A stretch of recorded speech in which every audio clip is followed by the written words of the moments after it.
রাজধানী ঢাকা ক্লাবে জ্বালানি খাতের সংকট সম্ভাবনা ও উত্তরণের উপায় শীর্ষক সেমিনারে কথা বলছেন বিদ্যুৎ ও জ্বালানি মন্ত্রী ইকবাল হাসান মাহমুদ টুকু। সরাসরি চলে যাচ্ছি সেখানে।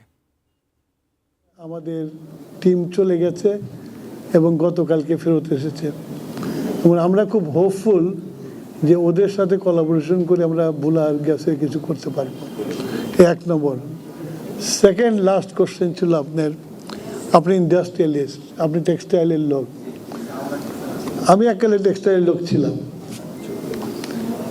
এখন আমি full time politician, but I understand the pain of textile people. আপনার গ্যাসের প্রেশার না থাকলে, বাইরের ডিমান্ড থাকলে, বাইরের রিজেকশন কি হলে একটা বিজনেসে ম্যানের ক্যাশ ফ্লোতে কত বড় প্রভাব পড়ে এবং ব্যাংকে যে লাল খাতায় নাম ওঠে, এটা আমার চেয়ে ভালো কেউ আপনারা বুঝতে পারবেন না। কেননা 1/11 পরে আমাকে এটাই করা হয়েছিল এবং যে লাল খাতায় নাম উঠছে নাম কিন্তু এখনো কাটে নাই।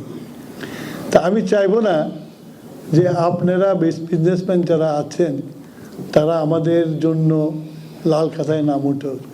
কিন্তু সমস্যা হচ্ছিল যে ফ্যাসিলিটি, যে ইনফ্রাস্ট্রাকচার, যে অতীতের গভর্নমেন্ট হয়তো বলবেন যে আপনারা ওই গভর্নমেন্টের দোষ দিচ্ছেন।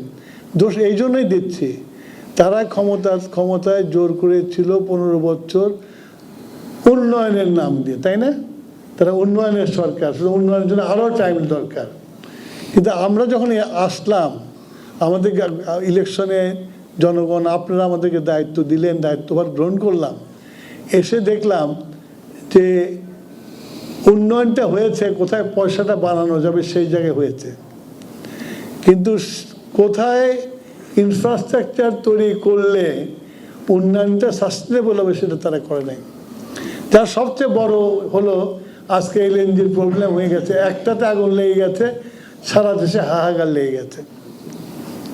এখন এই যে আমার প্রতিমন্ত্রী বললেন যে আর একটা বয়লার চালু হবে, চালু হওয়ার পরে যে 72 ঘন্টা আমরা বন্ধ রাখবো, এই সময়টা কখন ঠিক করব, এইটাই নিয়ে আমরা এখন চিন্তায় আছি।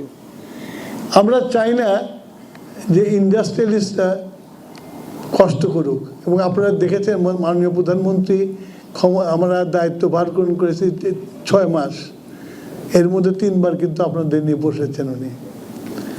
এবং আজকে আমি আর আমার প্রতিমন্ত্রী আলাপ করেছিলাম যে আমরা ইন্ডাস্ট্রিয়ালিস্টদের সাথে বসেছি, মাননীয় প্রধানমন্ত্রী ইন্ডাস্ট্রিয়ালিস্টদের আজকে যে আমাদের ক্রাইসিস আছে, আমাদের যে বুদ্ধিজীবীরা আছেন, আমার বিশেষজ্ঞরা যারা আছেন, তামিম সাহেব আছেন, আদি সাহেব আছেন, আর সংশ্লক সাহেব আছে, এদের নিয়েও প্রধানমন্ত্রীর মিটিং করা প্রয়োজন।